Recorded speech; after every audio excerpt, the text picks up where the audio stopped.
Ocular surface squamous neoplasia represents a wide spectrum ranging from simple dysplasia to frank invasive carcinoma.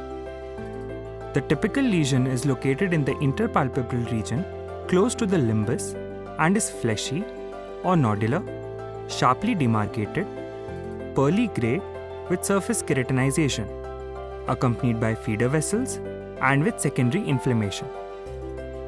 Morphologically, conjunctival squamous neoplasia can present as nodular, diffuse, or placoid lesion, where the latter can have gelatinous, leukoplakic, papilliform, or velvety appearance. Most of the OSSN are non-pigmented, but can also present as densely pigmented lesions.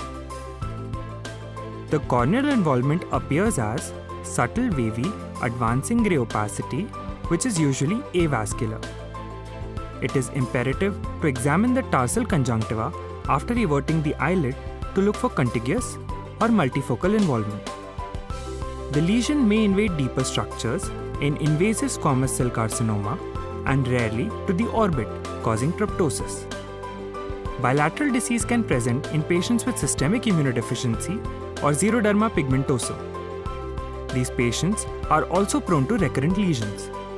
There are no defined clinical criteria to differentiate carcinoma in situ from invasive tumor, but presence of leukoplakia, feeder vessels, intrinsic vascularity, and greater thickness are features predictive of invasion.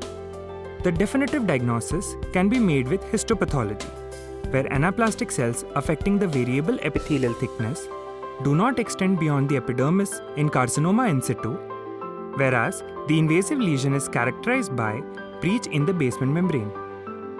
The choice of treatment options depend on extent and severity of disease. A predisposing lesion like actinic keratosis can be monitored periodically with vital dye staining like rose bengal and photographic documentation and treatment if there is any change. Conjunctival intraepithelial neoplasia and mild forms of squamous cell carcinoma can be treated with topical immunotherapy with interferon alpha 2b. Interferons are a family of glycoproteins that bind to the cell surface receptors to promote antiviral and antitumor properties by activating immune cells, suppression of interleukin 10, and stimulation of interleukin 2 and interferon gamma mRNA. And they increase the recognition of tumor cells by upregulating antigen presentation to T lymphocytes. The topical interferon, 1 million international units, administered 4 times daily for 6 to 12 months, can result in complete resolution of the disease. They are to be taken at least 1 month beyond the time of clinical resolution. Topical use of interferons can immunoreduce the tumor size of large lesions before excision. Similarly, in immunosuppressed patients with OSSN, the long-term use of topical interferon helps to prevent recurrence by way of immunomodulation. It is well tolerated with mild irritation and follicular conjunctivitis as the main side effects. A lesion less than 6 clock hours can be treated with surgical excision with no-touch technique. The conjunctival incision is made approximately 4 mm outside the clinically determined tumor margin, incorporating full-thickness conjunctiva and Tenon's fascia. The dissection should be carried out in episcleral plane.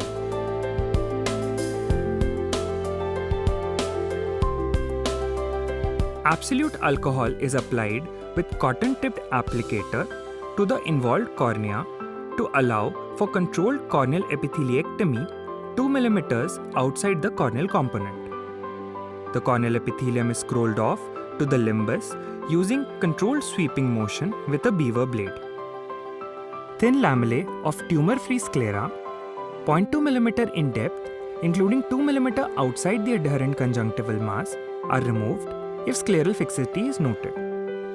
The entire tumor is removed in one piece without touching the tumor by excising it along the limbus. Double freeze-thaw cryotherapy is done to the edge of remaining conjunctiva, and scleral-based cryotherapy if episcleral adhesions are noted. Limbal cryotherapy should be limited to 3 clock hours. Amniotic membrane grafting can be performed using fibrin glue for ocular surface reconstruction.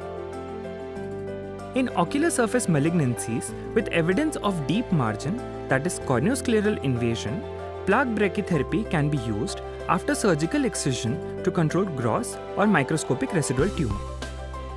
The radiation is absorbed at an exponential rate inversely proportional to the distance from the source. Thus, the highest concentration of radiation is delivered to the tissue most requiring treatment, that is the corneoscleral bed, minimizing irradiation of deeper structures. A non-invasive lesion more than 6 clock hours can be started on local immunotherapy in form of intralesional or perilesional subconjunctival interferon alpha 2b 3 to 5 million international units per ml at 3 weekly interval and topical interferon alpha 2b 1 million international units per ml for immunoreduction. Subconjunctival injection is generally performed in multiple locations for diffuse disease and can be given up to 6 cycles. It also helps in reducing the tumor size, which can be followed by complete excision of the residual tumor or local cryotherapy and prolonged topical interferon. Close follow-up is required to look for recurrences and timely intervention. If there is intraocular involvement, en-bloc enucleation is indicated. The minimal manipulation myoconjunctival technique with implant can be employed with ocular prosthesis 6 weeks after the surgery. Extraocular involvement into anterior orbit in an eye with good visual potential can be treated with excision of clinically visible tumor and external beam radiotherapy to the involved orbit. A more extensive orbital involvement necessitates exentration.